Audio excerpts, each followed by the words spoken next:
Look-a-mers, nandito ako ngayon sa aming tutukuran ng bahay.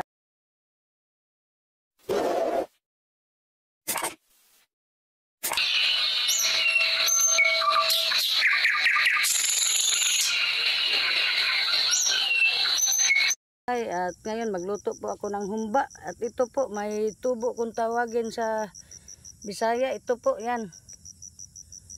Tubo kung tawagin dito.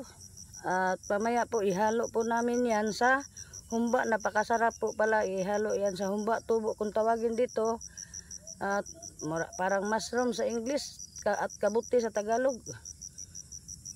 Masarap po yan ihalo sa humba. At magluto po ako ng humba mamaya-maya konti. At shout out with the Swabe Vlog at Ibalinis TV at kay Farmer Boy Norati Vlog.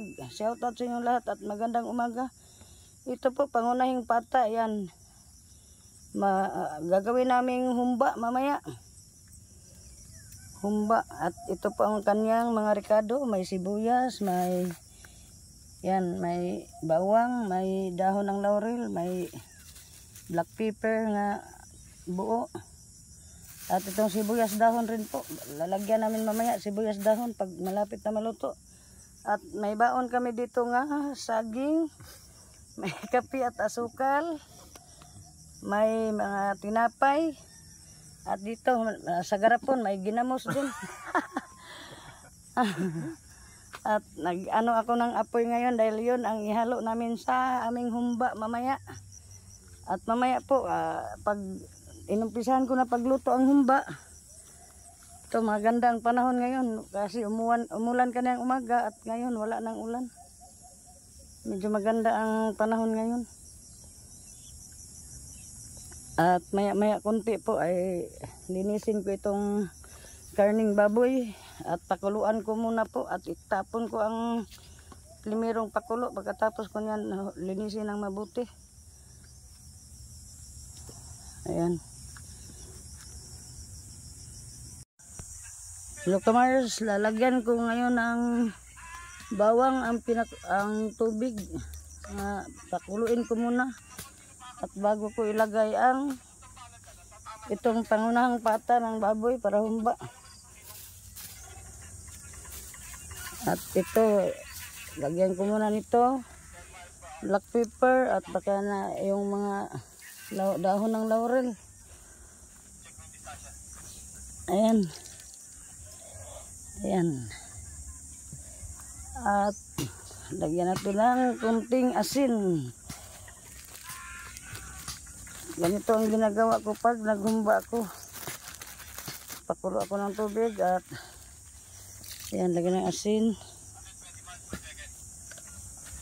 At pag napakuluan na ito ng baboy, mga pangunahang pata ay hanguin ko at itapon ko itong sabaw na ito at saka ko gawing humba. Lagyan ko ng kumpleto ng rekado.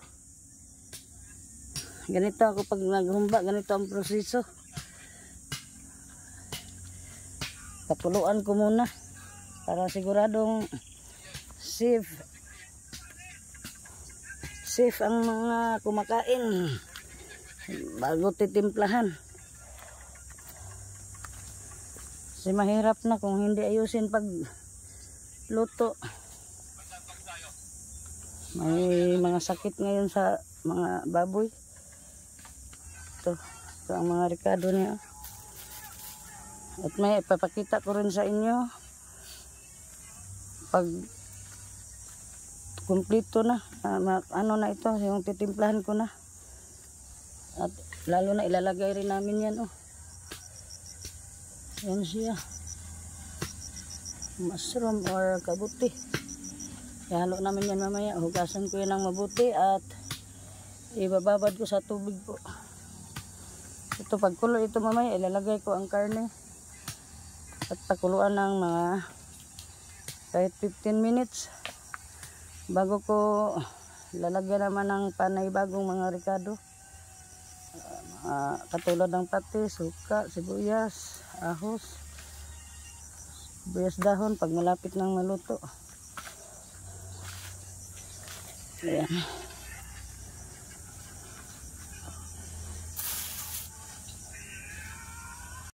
Look kamars, ito hinango ko na ang karne dahil tapos ko na siyang pinakuluan at ngayon titimplahan na lang ito.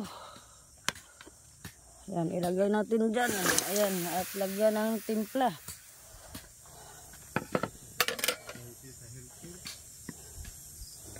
Ito po ang sibuyas, bawang ang iuna nating ilagay.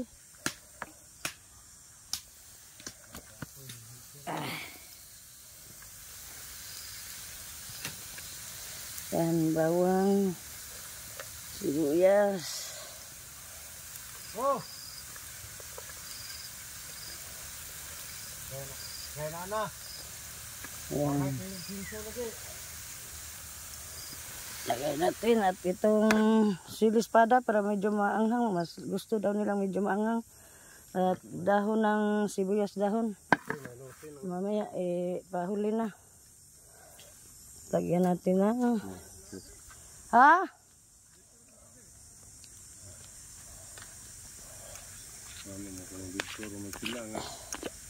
Lagyan natin ng patis. Dito na kuno sila agi?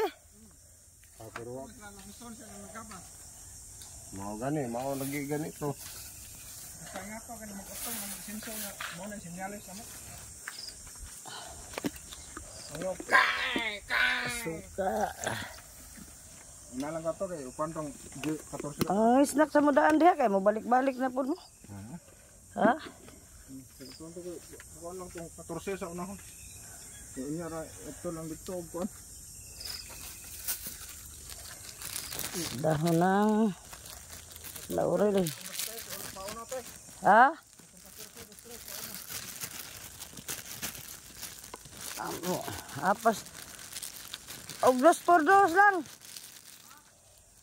Ito na ng laurel.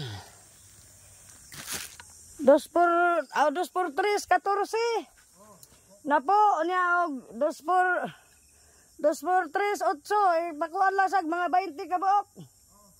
Kaya musunod na ko ron dito. Ayan ang kubo namin. Medyo malapit na matapos. Bubong na lang at saka sahig at saka dingding ang kulang. Ito, lagyan pa natin ng yan, black pepper. Buong black pepper.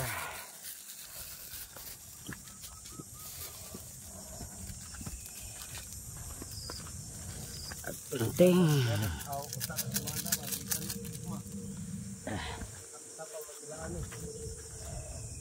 At sugar po. Lagyan natin ng sugar.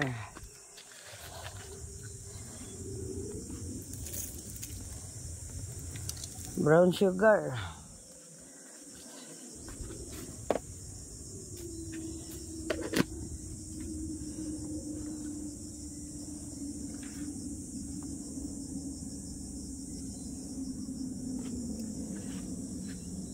At lagyan po natin ng tubig po.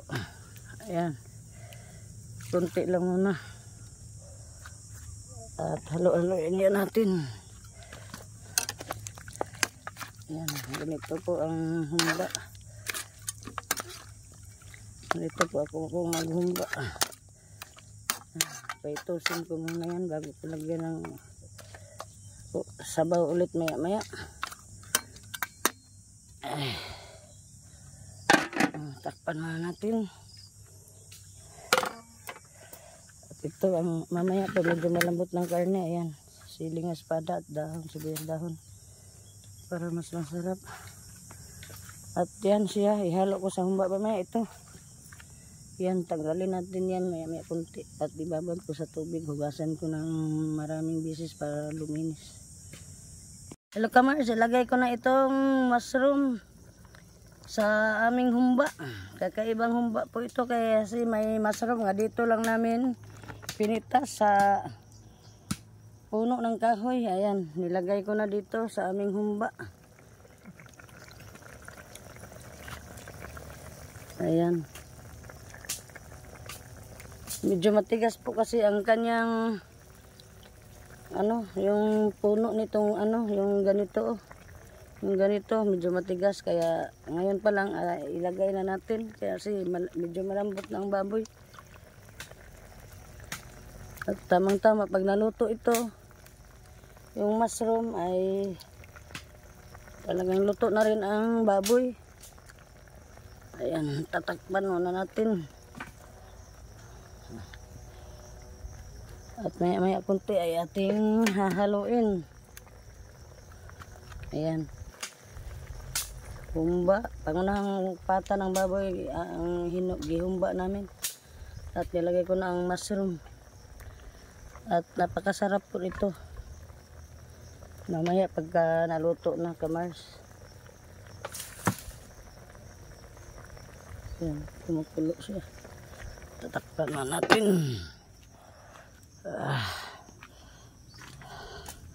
At itong sibuyas dahon at saka siling maya-maya konti ilagay na rin po natin ito.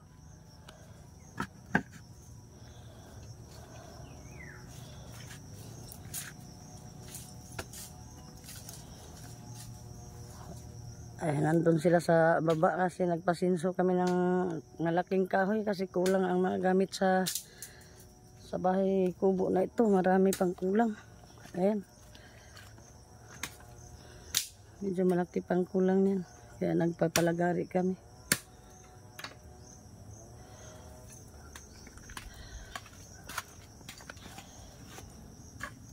So hello Kamars, ngayon luto na ang aming humba na may mushroom. Yun, kakaiba ang humba namin kasi may mushroom. Ayan o.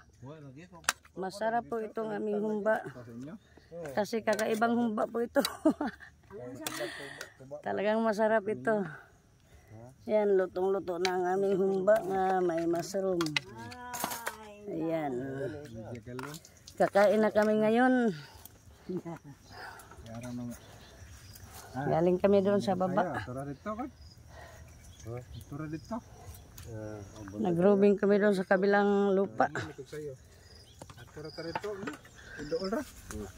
At ngayon okay na, nagsandok na si nanay ng kanin. Hey, mga tayo. Kakain na kami. Itong tubig sa Mandawi rin boy. Pwede boy. Pagkatapos namin kumain at may saging. Ayan, malalaki yung saging. Hindi ko lang, ato pagsin. Lami siguro ta. Gato, magbibagay. Ikaw sandok kay ako. Oh. At kakain na tayo Kamars. Ito, magsandok na ako ng ulam. Oh, babay na mang. Si nanay. Manain na tayo, mga Nanay, video kaibigan. ko kay Ari, gunitin eh. Kay Ari. Ayo, di Ari, gunitin ka na ka na. Di anak diha. Ana, dako kayo. Ha? Ana. Ulam. Ada mga tayo. Buyag. Bigan. Matamoy. Og si Nora pa, nakita mo nako si Marisa naglutog doon sa to, dugo. Oh, halat. Ka nagsandok pa na eh. Bibing na. Oh! Hula tayo! Kamao mo kuha na mo anang cellphone.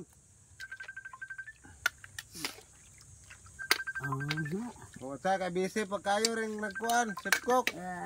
Sige, panawag. Bibing na gina. May daghan dito boy. Asa?